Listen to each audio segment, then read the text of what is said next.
Shalom, everyone. How are you doing?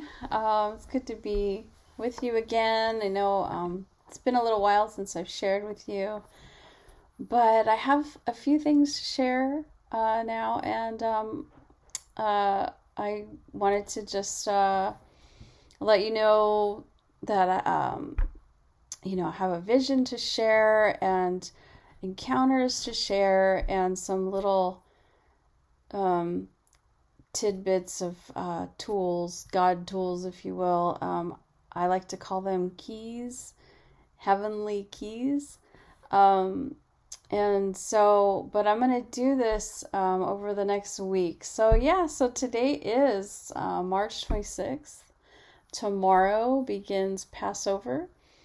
Chag Sameach, everyone who celebrates. And even if you're not Jewish or you don't observe the Passover Seder or the Feast of Unleavened Bread, it's a special time. It's an appointed time of the Lord.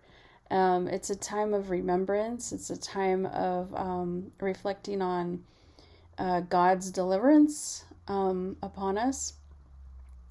And so it's a victorious kind of thing, and kind of time, and a joyous time. So it's good to partake in that, even if you just do it kind of mentally. But if you get a chance to do a Seder, you will be blessed. So I have my Seder cup here. This is just one of the traditional elements that we use at Passover. And the Hebrew here says Miriam. And so this is the Miriam cup. Miriam was Moses' sister, and she was the one that came up with the cool song after they crossed the Red Sea. So I cherish this little cup, and can't wait to use it this year for Pesach. So let's get into it. So you might be feeling, I don't know how you're feeling about things, but we are kind of still in this process of this kind of season of Moses and the Red Sea and everything. And now we've been in the season of Elijah, where we're waiting on the Lord for big things, but we're also seeing victories. We're also seeing little victories, and we're seeing people make choices for the Lord. We're seeing lots of pop-up little revival things happening. I think that's really, really cool. And I know there's a big sort of move going on, and it's just going to get bigger and better, I believe. We are going to see victories, more victories in the Lord. He's going to be revealing things, I think, all year and maybe beyond, of the sort of things we've been waiting and praying on. But now I'm also here to announce that we are also in the season of David. So what that means is that we are to now be entering into a time of worship like David did. Now, when David, he had wonderful worship times with the Lord, just him and his pen, if you will, writing the Psalms. But he also, some know, some don't, but he also, when he went to battle, he had, a sword in his hand and a song on his lips. And so, we are facing some tough things, some tough decisions going on right now, as a nation, as a people, just the human race. I mean, I think that we're all having to make a lot of interesting choices right now, and it does call for, we are really in a war, a battle for our souls, if you will, a battle for our bodies even. And so, you know, this is the time when we need to get serious about worship. We need to get serious about combating the enemy. And the best way to do that is through prayer and worship.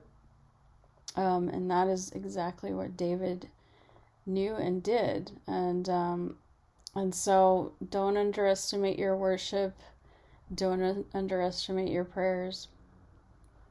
While we go through this week, I'm going to just do little mini videos each day during this week of Passover, the Feast of Unleavened Bread.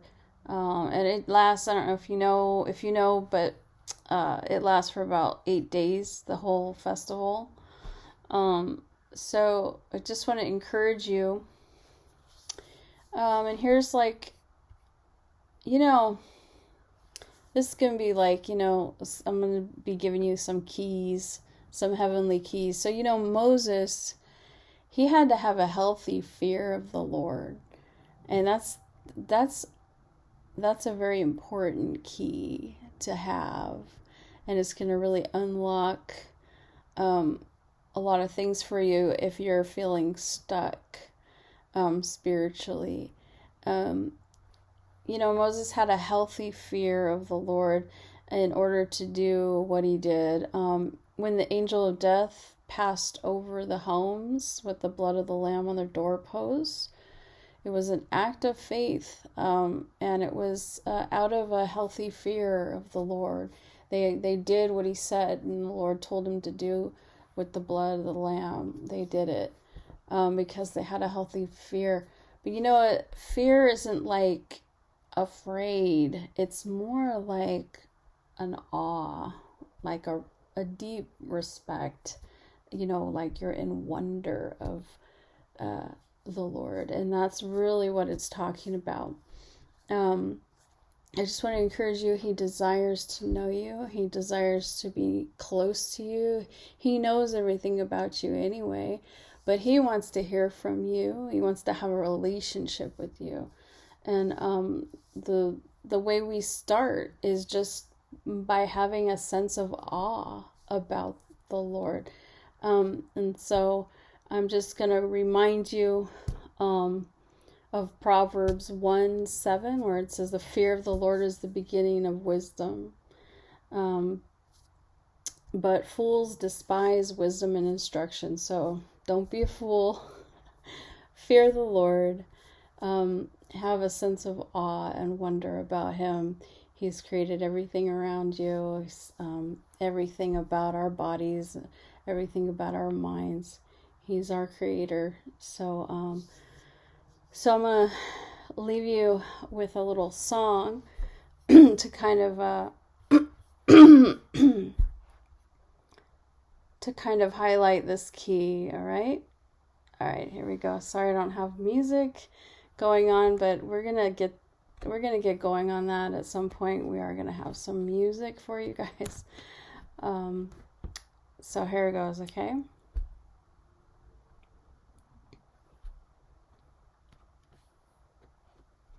Oh, I just wanna be in awe of you. Oh, I just wanna be in awe of you. There's an awe of you I just can't contain. It's running through my mind. It's pulsing through my veins. There's an awe of you I just can't contain. It beats in my heart. I know it from the start. Oh, I just wanna be in awe of you. Oh, I just wanna be in awe of you. Thanks, guys. I hope you're well. and enjoy your time. And Chag Sameach Pesach. We'll see you tomorrow.